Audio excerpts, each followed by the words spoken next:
سلام درنو لیدونکو، هیله ده چې روغ او جوړ به وئ. ستاسو د روغتیا او سلامتیا په هیله.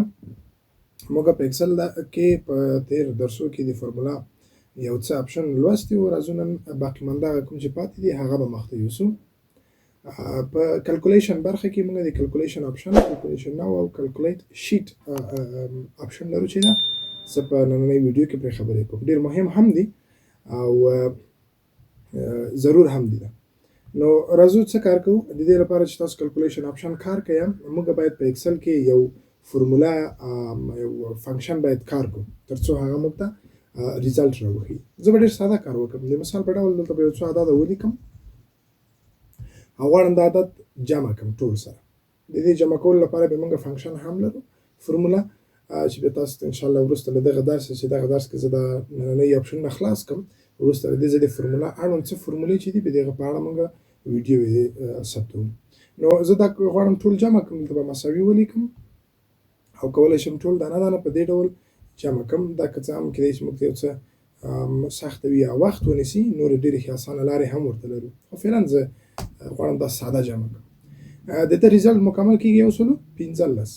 که چیرې زه اوس په عددو کې تغییر راولم، دا 0 نه دي 50 کړم، اتومات موږ ته په ریزلټ کې هغه نتیجه ښکاري.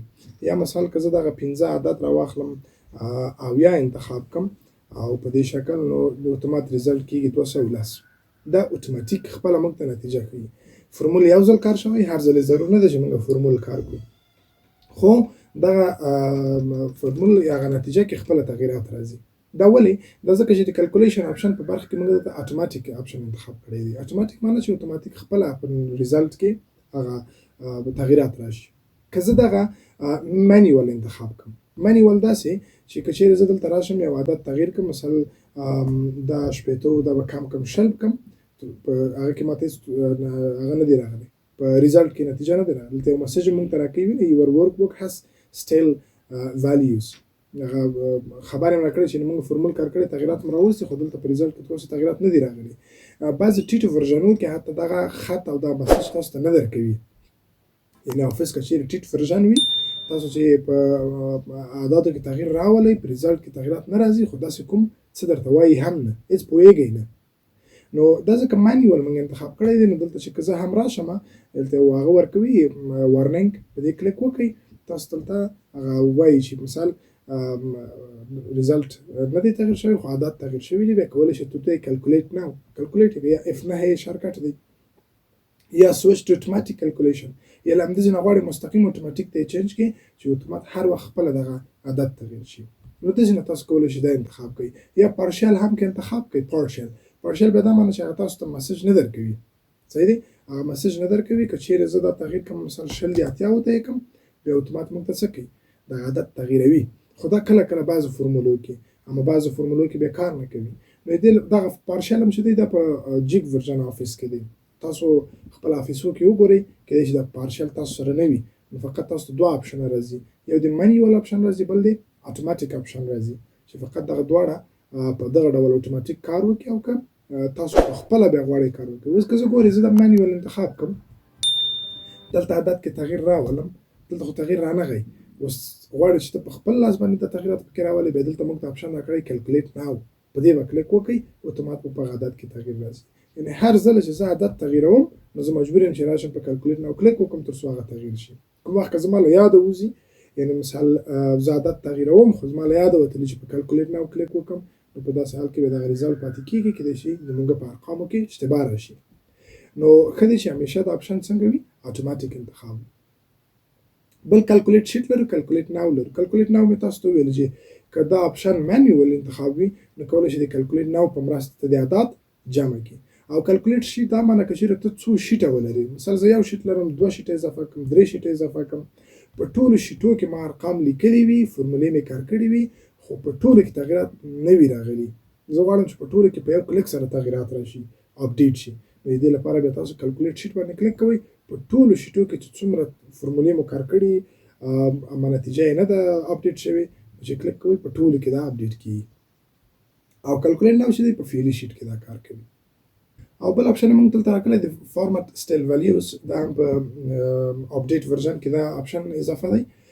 دا ګورئ اوس چې ما دلته په عددو کې تغییرات راوستل، ریزلټ کې تغیرات رانغلل خو وګورئ دلته په دغه ریزلټ یا 140 باندې یو خط راغلی او دلته موږ ته په یو شنه رنګ باندې وارنینګ یا میسج ښیي. دا میسج هم د دې په خاطر دی چې دلته حتما څه تغیرات راغلي دي. دا ښکاري په پوهېږو هم چې دلته کومه خبره شته، خو که غواړئ چې دا ښکاره نه کړي د تاسو کلکولیشن برخه کې راځئ په فارمټ سټیل ولیوز باندې کلیک کوئ.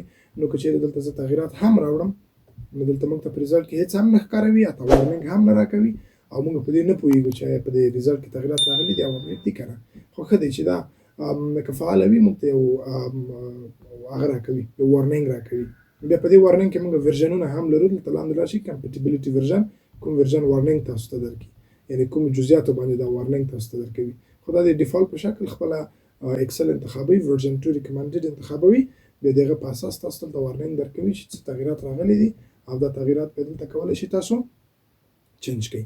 یا مثال کولی شي همداسې کلکولیټ کړئ، یا کولی شي مستقیم آپشن اتوماتیک ته چینج کړئ، یا آپشن غیر فعاله کړئ، یا مثلا اګنور یې کړئ بیخي یعنې ترې تېرېږئ یا همداسې دې پاتې وي، یا د فرموله کې تغییر راولئ. خلاصه دې ځینې هم کولی شي دا خپله ستونزه حل کړئ. دا ډېر مهم آپشن چې تاسو کولی شئ دا کار کوي. بعضې وخت دا موږ نه مینیول کېږي او دا آپشن هم غیر فعاله کېږي.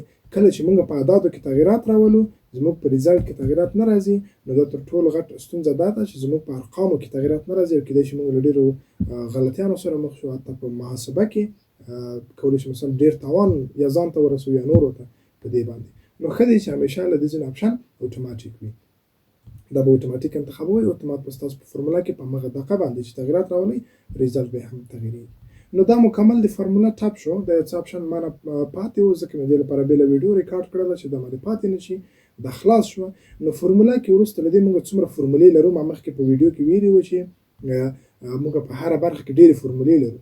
نو زه دوی یو لیست راټولوم، یو څه مې کار پرې کړی دی، یو څه نور هم لیست را برابروم. بیا د همغه لیست په اساس به موږ په هره ویډیو کې څو فرمولې وایو تر هغو پورې چې هغه ضرور ټول وایو او تاسو سر پرې خلاصېږي. بیا وروسته چې موږ فرموله خلاص کړه بیا به ورځو دا پاتې کوم ټبونه چې پاتې دي هغه به هم درته خلاص کړم. یعنې په دې معنا چې که تاسو تر دې دمه دغه ټول آپشنز ویلي دي دلته دا تاسو 50% اکسل ویلی دی.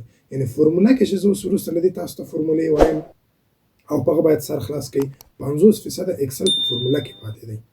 یعنې ټول ټبونه آپشن یو خوا او د اکسل فرمولې بلې خوا.